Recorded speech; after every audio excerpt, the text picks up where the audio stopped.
kita. Di sebalik kepelbagaian dan perbezaan, kita dikurniakan kesejahteraan yang telah dibentuk oleh perpaduan. Perpaduan adalah kekuatan kita. Perpaduan wujud kerana persefahaman yang tulus dan ikhlas. Hanya masa yang dapat membentuk persefahaman ini, dan kita telah melaluinya bersama. Ini haruslah ditanamkan kepada generasi masa hadapan. Jangan kusutkan tali persefahaman dan perpaduan yang erat ini. Ini adalah keunikan negara kita. Ini adalah contoh terbaik negara kita. Ini adalah kehidupan di Malaysia yang aman, maju dan progresif. Persefahaman untuk perpaduan adalah pilihan yang terbaik. Arus perpaduan yang tenang ini, janganlah kita mengubah haluannya. Bekalkanlah untuk generasi masa hadapan menikmatinya. Seperti kita menikmatinya sekarang ini.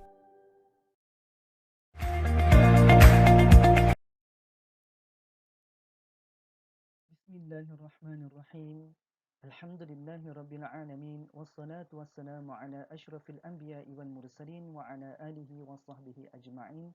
Assalamualaikum warahmatullahi wabarakatuh diucapkan kepada Encik Badrul Hisham bin Ismail selaku pensyarah bagi kursus EDUP 2102 Sosiologi dalam Pendidikan serta rakan-rakan guru yang saya hormati sekalian.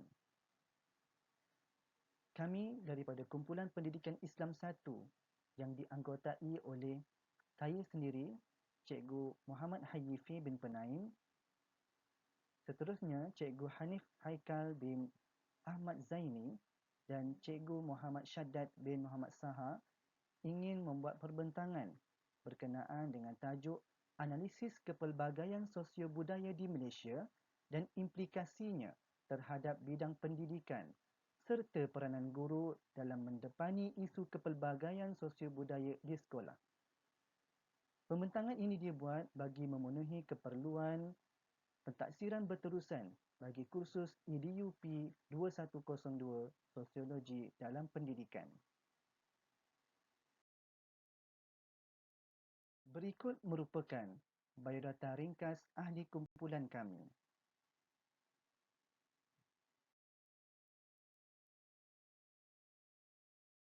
Baiklah, dalam pembentangan kami pada kali ini, kami akan menekankan kepada beberapa perkara. Yang pertama dari sudut pengenalan, iaitu berkenaan dengan definisi kepelbagaian budaya dan sosio-budaya. Yang kedua, analisis kepelbagaian sosio-budaya di negara Malaysia, iaitu kami menekankan berkenaan dengan faktor yang mempengaruhi kepelbagaian sosio-budaya di Malaysia. Yang ketiga, implikasi kepelbagaian sosio-budaya terhadap bidang pendidikan. Yang keempat, peranan guru itu sendiri dalam mendepani isu kepelbagaian sosio-budaya di sekolah. Dan yang kelima adalah kesimpulan daripada keseluruhan pembentangan kami pada kali ini.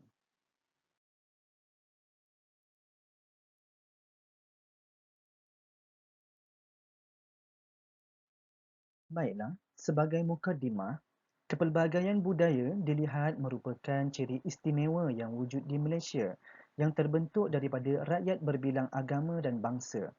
Maka, kepelbagaian budaya ini sangat ditekankan apabila menjadi satu daripada 6 aspirasi sistem pendidikan dalam Pelan Pendidikan Malaysia 2013 hingga 2025.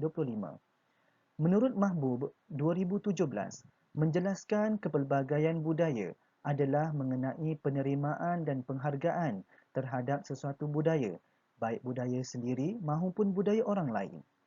Meskipun begitu, Malaysia masih berhadapan dengan isu ketegangan sosial yang boleh menggugat perpaduan kaum menurut Monsorental 2016. Seterusnya, isu ini masih wujud bukan sahaja dalam kalangan masyarakat tetapi juga dalam kalangan pendidikan di sekolah. Selain keluarga, sekolah merupakan salah satu institusi yang berperanan penting sebagai ejen sosialisasi menurut Yasaroglu 2016. Sekolah menjadi satu tempat pengintegrasian pelajar, khasnya pelajar berlainan etnik dan budaya. Sekolah bukan sahaja berfungsi sebagai pusat menimba ilmu pengetahuan, malah berfungsi sebagai medium untuk mewujudkan perpaduan dalam kalangan pelajar. Kesesuaian persekitaran sekolah inilah yang dapat menghasilkan kesefahaman antara kaum kerana sering terdapat penambahan idea dan perspektif yang dibangkitkan. Seterusnya, kita lihat kepada konsep kepelbagaian budaya. Kepelbagaian budaya merupakan konsep atau idea yang berkaitan kepercayaan, pengakuan dan pengiktirafan terhadap keanekaragaman dan unsur kepelbagaian budaya dan etnik yang wujud yang mempengaruhi gaya hidup, pengalaman sosial dan identiti peribadi sesuatu bangsa.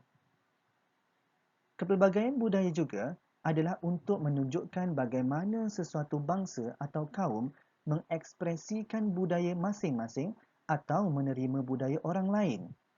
Maka, konsep kepelbagaian budaya di sekolah adalah konsep pendidikan yang memberi peluang pendidikan kepada semua murid yang berbeza daripada aspek etnik, keturunan, bahasa, adat resam dan budaya untuk mendapatkan pendidikan yang adil dan sama rata dan berinteraksi serta memahami setiap rakan dalam bilik darjah dengan baik. Baiklah, sekarang kita lihat apa itu sosio-budaya. Perkataan sosio merupakan kata awalan yang merujuk kepada perkaitan tentang faktor sosial dan kemasyarakatan, manakala budaya merupakan keseluruhan hidup manusia termasuk pemikiran dan tingkah laku yang dihasilkan setelah berlakunya proses pembelajaran. Menurut Kamus Dewan edisi keempat 2005, sosiobudaya ialah hubungan masyarakat dengan budaya seperti cara hidup, adat istiadat dan lain-lain. Manakala menurut Dr. Muhammad Arsyad Haji Taib, sosiobudaya merupakan amalan gaya hidup dan peradaban bagi sesuatu masyarakat, lahir daripada pegangan dan kecenderungan diri masyarakat berkenaan dalam pelbagai bidang hidup untuk memberi kepuasan dan merangsang pembangunan hidup masyarakat tersebut. Kepelbagaian sosiobudaya juga merupakan masyarakat majmuk di Malaysia memberi kesan secara langsung kepada perkembangan sistem pendidikan dan suasana pembelajaran. Sekolah merupakan antara institusi penting yang membantu perkembangan sosiobudaya dalam kalangan murid-murid melalui proses sosialisasi. Proses ini biasanya melibatkan di antara murid dan guru-guru di sekolah. Berikut merupakan statistik masyarakat Malaysia berdasarkan sumber Jabatan Perangkaan Malaysia 2022. Berdasarkan statistik, penduduk Bumiputera di Malaysia adalah seramai 22.8 juta orang, diikuti dengan bangsa Cina iaitu seramai 7.5 juta orang. Seterusnya, bangsa India mendapat tempat yang ketiga iaitu seramai 2.2 juta orang dan yang terakhir adalah bangsa lain-lain ialah seramai 0.3 juta orang. Bagi tahun 2022, penduduk Malaysia dianggarkan berjumlah 32.7 juta penduduk, yang mana kadar pertumbuhan pula dianggarkan bertambah seramai 0.2% pada tahun 2022. Berdasarkan statistik yang dikeluarkan oleh Jabatan Perangkaan Malaysia tadi, maka kita dapat lihat Malaysia akan menghadapi kepelbagaian budaya yang wujud dengan percampuran bangsa, budaya dan etnik. Daripada situ, kita dapat lihat apakah faktor yang menyebabkan kepelbagaian sosial budaya di Malaysia ini berlaku.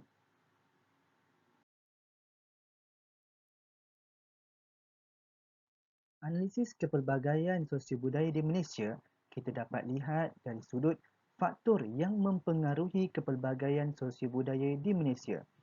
Antara faktor yang kita boleh lihat adalah dari aspek kepercayaan agama, budaya dan adat resam. Yang kedua, dari sudut faktor pendidikan. Yang ketiga, faktor gender. Yang keempat, faktor bahasa dan etnik. Dan yang terakhir, kita dapat lihat dari sudut faktor struktur sosial masyarakat di Malaysia. Baiklah, kita lihat faktor yang pertama iaitu faktor yang mempengaruhi kepelbagaian sosio budaya di Malaysia iaitu faktor kepercayaan agama, budaya dan adat resam. Menurut Suraya 2019, kepelbagaian agama merupakan ciri masyarakat masa kini dan boleh dikatakan tidak ada negara yang bersifat homogenes lantaran sikap manusia yang suka bermigrasi sehingga membentuk sebuah negara bangsa yang berbeza latar belakang sosialnya. Begitu juga dengan Malaysia, yang mana agama Islam merupakan agama rasmi, namun setiap individu bebas memilih dalam beragama menurut Perlembagaan Persekutuan 2009. Seterusnya, menurut Nur Farhana 2019, kepelbagaian agama yang dianuti oleh masyarakat di Malaysia telah mewujudkan kepelbagaian budaya.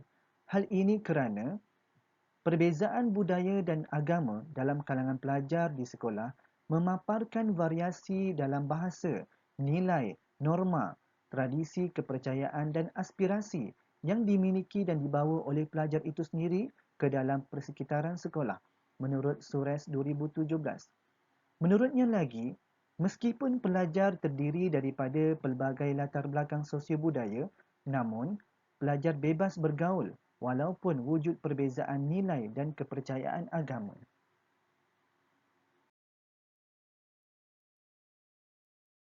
Seterusnya, kita melihat kepada faktor pendidikan yang mana faktor pendidikan ini menjadi penyumbang kepada faktor kepelbagaian sosio budaya di Malaysia. Peranan pendidikan terhadap kepelbagaian budaya menjadi komitmen global apabila ia dicadangkan oleh UNESCO pada 1994 di Jenewa. UNESCO memberi penekanan kepada kesedaran akan kepelbagaian budaya yang boleh diterapkan melalui pendidikan. Kesedaran ini dicadangkan melalui pernyataan Learning to Live Together in Peace and Harmony yang bermaksud pembelajaran hidup bersama-sama dalam keadaan aman dan harmoni itu boleh menyebabkan kepelbagaian budaya. Bahkan dalam deklarasi Johannesburg 2007 dalam UNESCO menjelaskan bahawa bagi memupuk keharmonian dan kehidupan yang lebih lestari, sistem pendidikan haruslah mengambil kira kepelbagaian yang wujud. Di Malaysia, pendidikan dilihat sebagai aset utama dalam membentuk hubungan antara etnik dalam kalangan pelajar yang dimulai di peringkat sekolah rendah sehingga ke peringkat pengajian tinggi.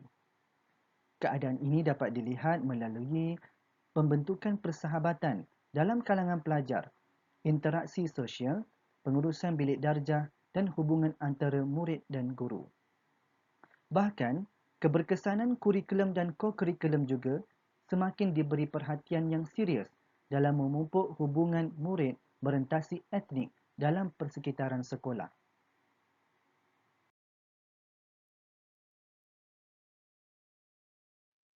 Faktor yang ketiga ialah faktor gender, di mana gender berkait rapat dengan pembahagian peranan dan kedudukan di antara golongan lelaki dan perempuan dalam sesebuah masyarakat yang terhasil daripada proses sosialisasi dan budaya menurut Suhadan dan Salmah Janu 2016. Seterusnya, menurut Suhadan dan Salmah 2016 juga, Wan Abdullah menjelaskan bahawa dapat dilihat perbezaan antara lelaki dan perempuan kebanyakannya adalah disebabkan oleh proses sosialisasi dalam sesuatu budaya. Proses sosialisasi atau penghayatan norma dan nilai masyarakat berkaitan jangkaan peranan yang sering dirujuk sebagai satu pewajaran tentang kenapa terdapatnya perbezaan gender.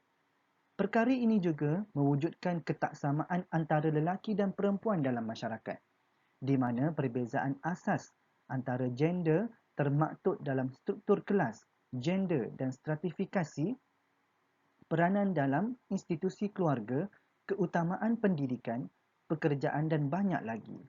Dari aspek psikologi pula melihat kepada tingkah laku manusia yang menjelaskan bahawa pelajar perempuan dilihat lebih tekun dalam pembelajaran berbanding pelajar lelaki. Selain itu, pelajar perempuan juga lebih mengikut disiplin berbanding pelajar lelaki dan pelajar perempuan pula lebih pandai berbanding pelajar lelaki.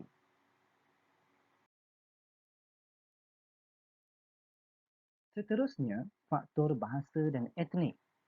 Konsep kepelbagaian budaya terhasil daripada kepelbagaian bahasa, kaum, etnik, latar belakang dan amalan masyarakat. Hal ini kerana manusia secara fitrahnya dijadikan dalam bentuk kelompok dan budaya yang berbeza dan semua mesti menerima dan menghormati kepelbagaian dan perbezaan itu sebagai satu lumrah dan hukum alam yang akan terus berlaku. Justeru, pengadaptasian kepada kehidupan multietnik perlu diberikan perhatian agar keharmonian dan perpaduan dapat dicapai dan dikekalkan. Seterusnya, dari konteks sekolah, bahasa dan etnik yang digunakan oleh warga sekolah, murid terdiri daripada pelbagai kaum dan mempunyai dialek pertuturan tersendiri. Meskipun begitu, ibu bapa bebas memilih jenis sekolah untuk menghantar anak-anak mereka dalam mendapatkan pendidikan.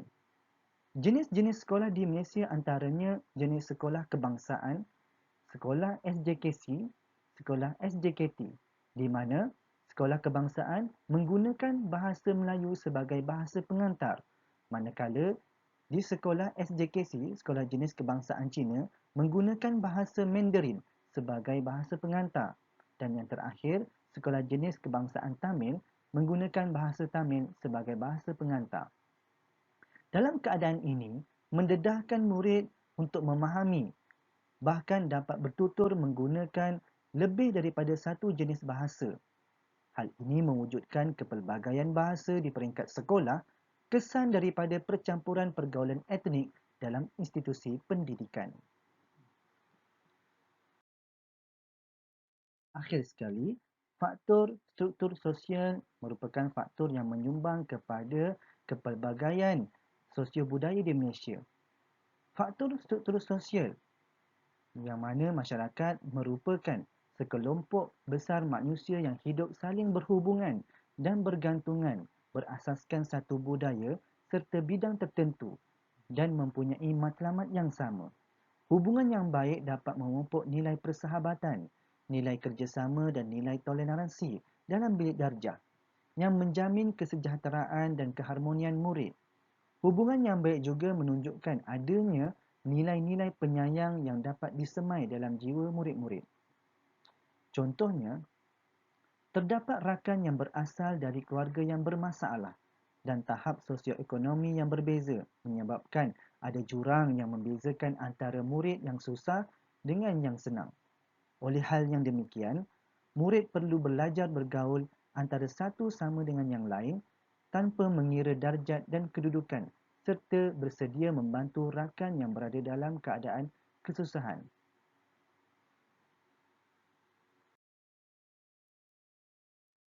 Baiklah, berdasarkan analisis yang dibuat, kita dapat lihat terdapat beberapa faktor yang menjadikan penyumbang kepada kepelbagaian sosio-budaya di Malaysia. Oleh hal demikian, kita lihat pula kepada implikasi kepelbagaian sosio-budaya terhadap bidang pendidikan. Dan tajuk ini akan dibentangkan oleh sahabat saya, Cikgu Hanif. Dipersilakan Cikgu Hanif.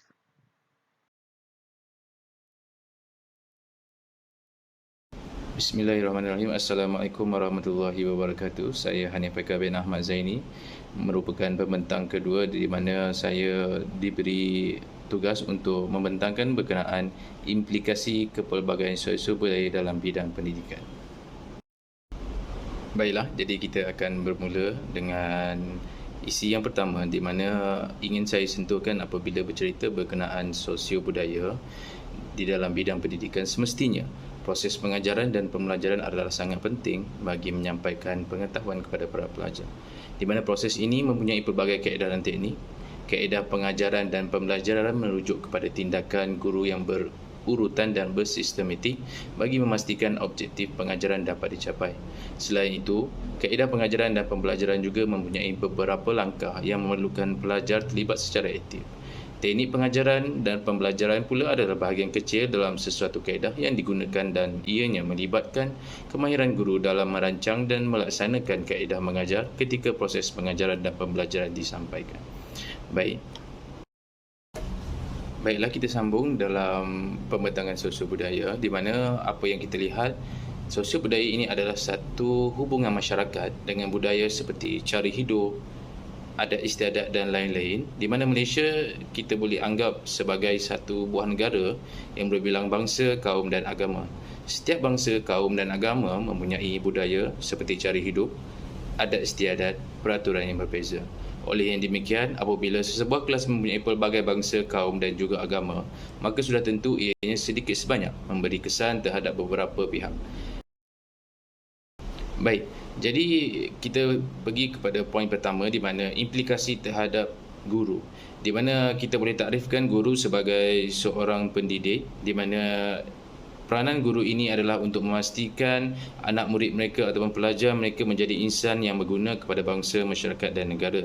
Jadi, kepelbagaian sosial budaya dalam bilik belajar ini sangat memberi kesan kepada guru. Ini kerana guru dianggap sebagai ejen perubahan sosial.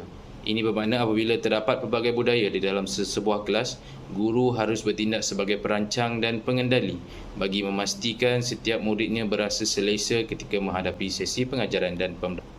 Selain itu, guru juga perlu bersifat lebih teliti dengan latar belakang murid dan memahami masalah pendidikan muridnya. Ini adalah sangat penting bagi membolehkan guru merancang sesi pengajaran dan pembelajaran yang melibatkan pelbagai kaum yang berbeza, tidak menyentuh sensitiviti murid-murid mereka. Setiap kaum juga mempunyai budaya yang tersendiri. Oleh yang demikian, guru haruslah memastikan segala aktiviti yang bakal dilakukan di dalam kelas adalah sesuai terhadap semua murid. Antara kesan lain yang juga guru perlu ambil perhatian ialah di mana guru perlu menyesuaikan diri dengan persekitaran sekolah dan mewujudkan hubungan baik dengan murid, ibu bapa dan masyarakat. Ada pepatah Melayu mengatakan, tak kenal maka tak cinta. Ini bermakna guru haruslah berusaha untuk menyesuaikan diri dan mengenali persekitaran pendidikan agar dapat memahami latar belakang murid itu sendiri dan merancang PDPC dengan lebih baik. Baik, seterusnya kita pergi ke poin yang kedua, iaitu di mana implikasi terhadap murid itu sendiri. Di mana kepelbagaian sosial budaya ini memberi kesan juga kepada murid, di mana kesannya adalah agak tinggi, di mana pihak murid ini perlu mengenali dengan lebih rapat cara hidup dan budaya rakan di dalam kelas. Kerana kita faham, kadang-kadang setiap kelas itu mempunyai pelbagai bangsa, pelbagai kaum, pelbagai agama di dalam sesebuah kelas. Ini bermakna murid harus cuba untuk mengenali dan memahami bagaimana rakan mereka dari kaum yang lain menjalani kehidupan seharian berteraskan sosial budaya mereka dari segi kepercayaan, budaya, pantang larang dan banyak lagi. Ini adalah penting bagi mengelakkan berlakunya perselisihan faham sesama mereka ketika menjalani proses pengajaran dan pembelajaran di dalam kelas. Jadi kita boleh lihat senario pada hari ini di mana kerana tidak memahami sosio budaya di dalam sesebuah kelas itu, maka ada berlaku masalah disiplin yang kecil di mana kadang-kadang mereka mengejek ataupun menindas dengan mengeluarkan kata-kata yang tidak sesuai dengan budaya-budaya yang berbeza di dalam kelas tersebut. Selain itu, tahap pemikiran di dalam sesebuah kelas yang pelbagai adalah berbeza, di mana terdapat pelbagai kaum di dalam kelas, di mana kita boleh lihat murid yang cemerlang akan bersama-sama membantu guru bagi meningkatkan prestasi rakan mereka yang kurang cemerlang. Apabila terdapat pelbagai kaum di dalam kelas, murid yang cemerlang akan bersama-sama membantu guru bagi meningkatkan prestasi rakan mereka yang kurang cemerlang walaupun dari kaum yang berbeza. Ini dapat mengeratkan lagi silaturahim antara guru dan murid serta antara murid dan murid. Seterusnya, persekitaran kelas yang selesa akan terhasil serta dapat menjana minda yang cemerlang. Baik, seterusnya kita beralih kepada implikasi terhadap sekolah itu sendiri, di mana kita boleh takrifkan sekolah ini merupakan sebuah tempat yang sangat mulia kerana ia merupakan tempat bagi seseorang murid menimba ilmu daripada gurunya. Pada mulanya, sekolah-sekolah di Malaysia terbahagi kepada beberapa jenis sekolah mengikut kaum. Kini, sistem tersebut masih diamalkan, namun kerajaan Malaysia telah menggalakkan semua kaum belajar di sekolah yang sama. Maka, tertubuhlah sekolah kebangsaan yang kita dengar sebagai SK, dan sekolah kebangsaan ini juga menerima pelajar dari pelbagai kaum dan latar belakang. Ini akan menyebabkan terdapat pelbagai kaum dan budaya dalam sebuah sekolah tersebut. Oleh yang demikian, peranan sekolah adalah sangat penting bagi mengekalkan perpaduan dan kesejahteraan pelbagai kaum dan budaya dalam sebuah sekolah yang sama. Antaranya, sekolah perlu menyediakan kemudahan kepada pelajar serta merancang aktiviti bagi mengeratkan perpaduan, di mana kita tidak boleh mengambil kira sama ada mereka berbeza kaum, berbeza agama ataupun berbeza pendapat, di mana contoh-contoh aktiviti yang boleh mengeratkan perpaduan ini adalah seperti berkemah, lawatan dan lain-lain. Antara aktiviti-aktiviti seperti ini dapat melahirkan rasa sayang dan hormat sesama mereka, seterusnya akan menghasilkan hubungan yang baik. Selain itu, pihak sekolah juga perlu peka terhadap kebajikan setiap kaum. Ini bermakna pihak sekolah harus mengambil kira akan takwim setempat seperti perayaan yang bakal disambut oleh murid-murid mereka. Apabila keadaan ini berlaku, ini akan menyebabkan semua murid berasa selesa dan gembira apabila belajar di sekolah terbabit. Implikasi lain adalah dapat mewujudkan sekolah wawasan, di mana sekolah wawasan ini adalah 3 sekolah yang berlainan aliran tetapi masing-masing berkongsi kemudahan yang sama. Keadaan seperti ini dapat meningkatkan semangat kerjasama serta bertolak ansur antara ketiga-tiga sekolah bagi memastikan ketiga-tiga sekolah ini dapat menggunakan kemudahan yang disediakan mengikut keperluan masing-masing. Akhir sekali adalah dapat mengelakkan diskriminasi dalam sesebuah kelas mengikut kaum, kepandaian dan latar belakang. Apabila pihak sekolah dapat merancang aktiviti dengan baik, maka keadaan seperti di atas dapat dielakkan kerana diskriminasi adalah sangat bahaya kerana ianya dapat menjatuhkan semangat murid yang ingin maju dalam pelajaran tetapi mempunyai prestasi yang kurang memuaskan. Baik, jadi kita beralih kepada implikasi yang keempat, iaitu di mana kepelbagaian sosial budaya ini juga dapat memberi kesan terhadap kurikulum di mana seperti membentuk sasiah pelajar itu sendiri. Ini bermakna kepelbagaian sosial budaya telah berjaya membentuk sasiah pelajar menjadi seorang pelajar yang beradab dan tahu cara bergaul sesama rakan. Selain itu, ianya juga dapat mengawal pelajar apabila murid mengetahui akan kepercayaan dan struktur masyarakat masing-masing.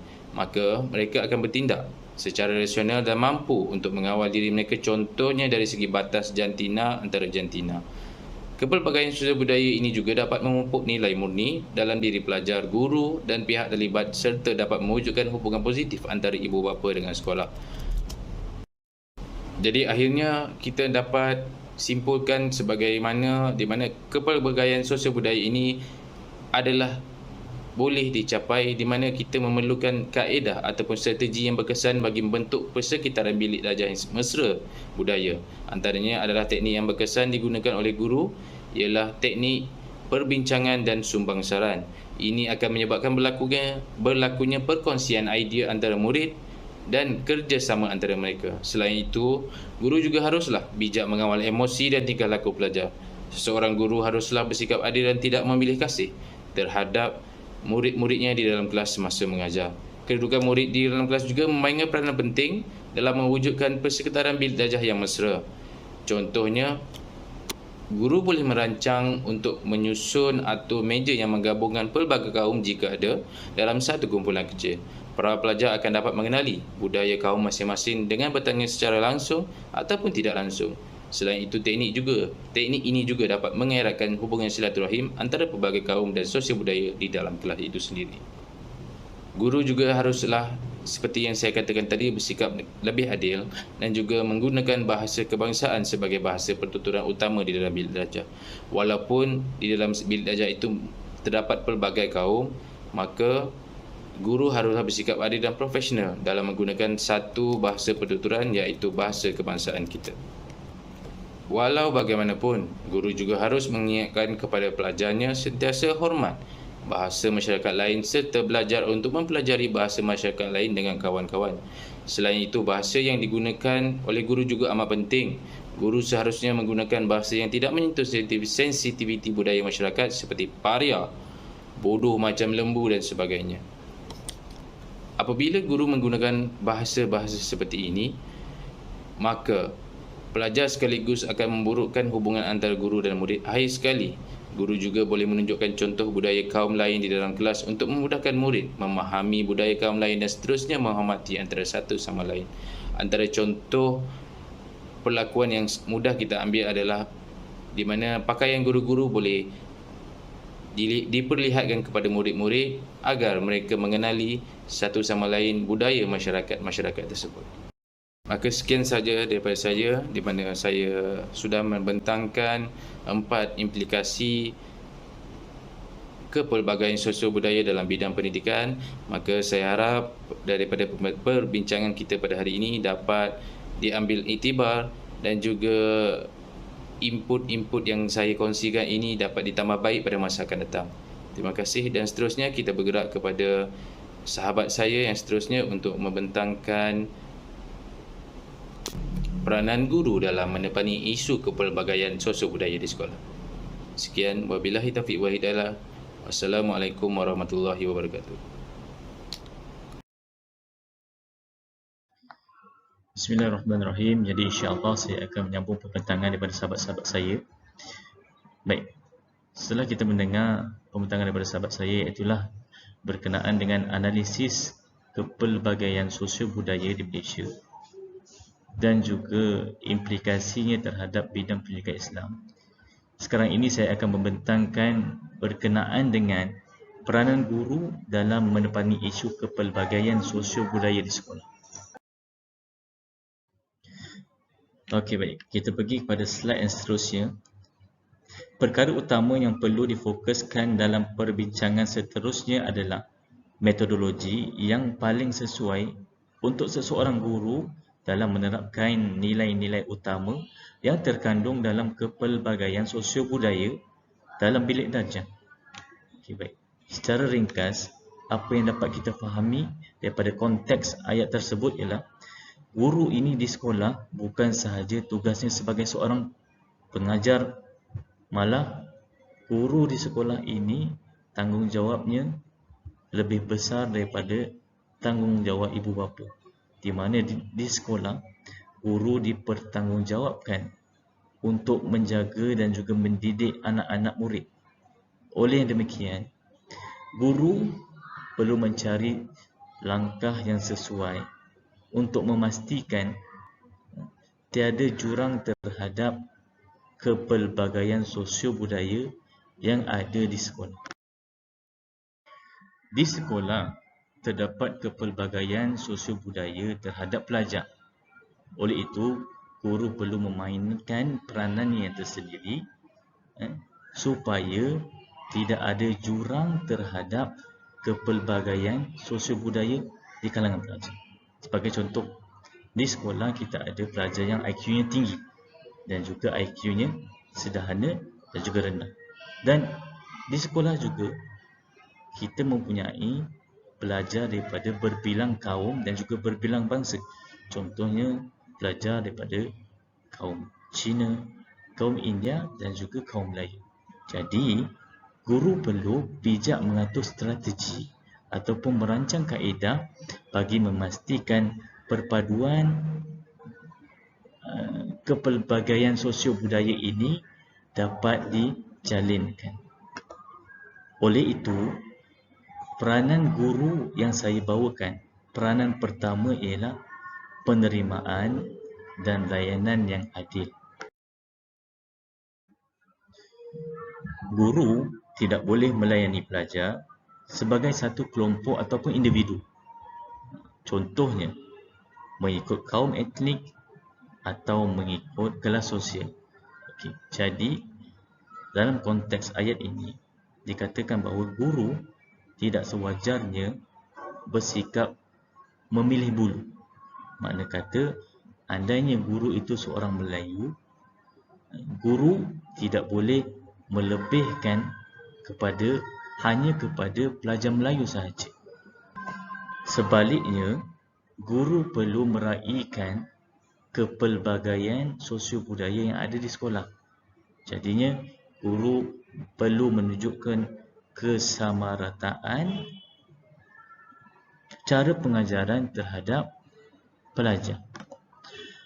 Dan guru tidak memboleh untuk memilih sesuatu kelompok, sesuatu golongan ataupun sesuatu individu mengikut kelas-kelas tertentu. Okey, baik. Slide seterusnya, saya bawakan laporan ataupun kajian daripada Alport 1994. Menurut Alport, interaksi yang kerap dan mendalam akan mengurangkan prejudis. Dan Alport menetapkan 4 syarat dalam teorinya untuk mengelakkan sikap prejudis. Okey, baik. Alport ini dia membuat satu kajian cara bagaimana untuk kita mengelakkan sifat ataupun sikap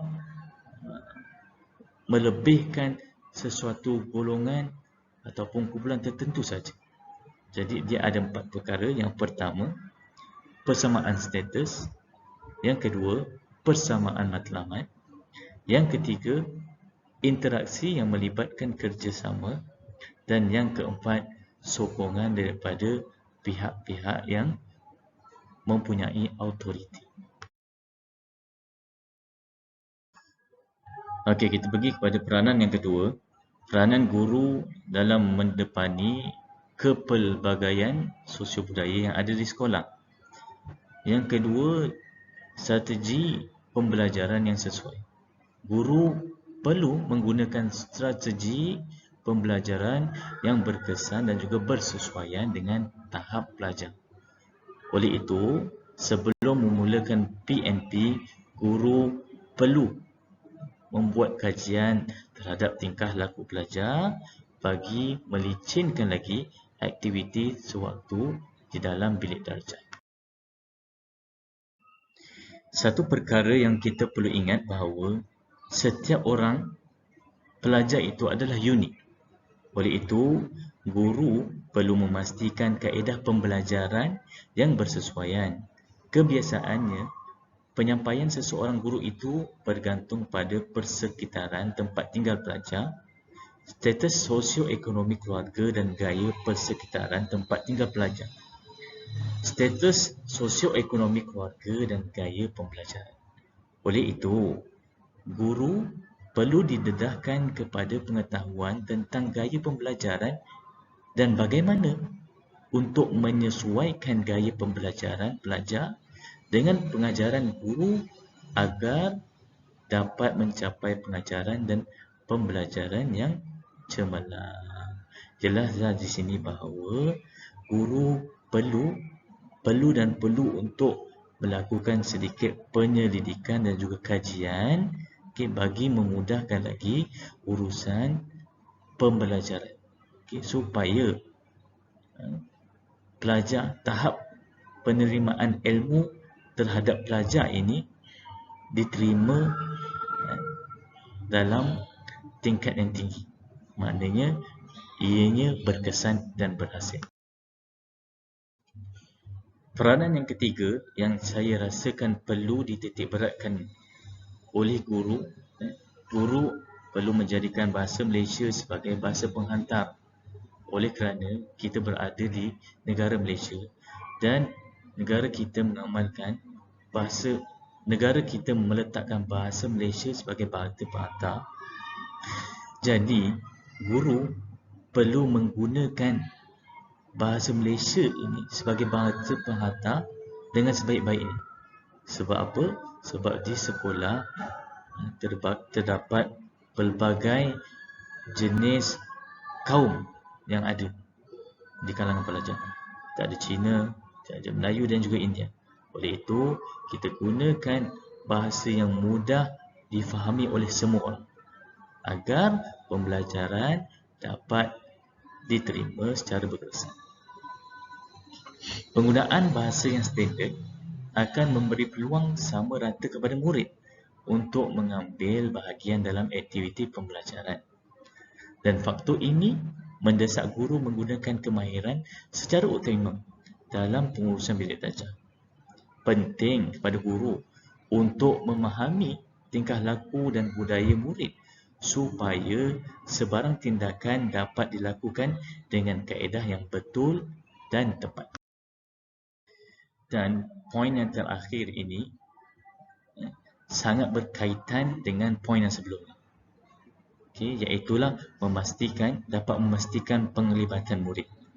Bila mana guru mengguna bahasa Malaysia sebagai bahasa penghantar, oleh itu murid-murid tak kira daripada kaum mana sekalipun, Cina, Melayu ataupun India, dapat melibatkan diri mereka dalam aktiviti pembelajaran tersebut. Guru mesti menolong murid membentuk konsep pendiri positif supaya mereka dapat mengikuti pembelajaran dengan perasaan yang seronok.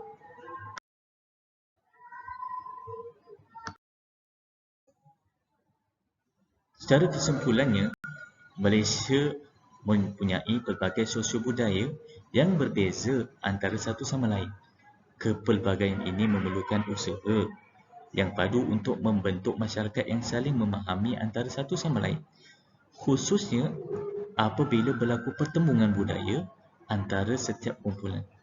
Proses tersebut melibatkan peringkat integrasi antara kaum, dan proses ini adalah bertujuan bagi menyatupadukan pelbagai kelompok masyarakat dengan menghilangkan perbezaan identiti, dan di sini hadirnya peranan guru bagi menyatukan jurang sosio-budaya terhadap pelajar yang ada di sekolah. Jadi, saya kira itu sahaja pembentangan daripada kumpulan saya. Mohon maaf atas kekurangan. Assalamualaikum warahmatullahi wabarakatuh.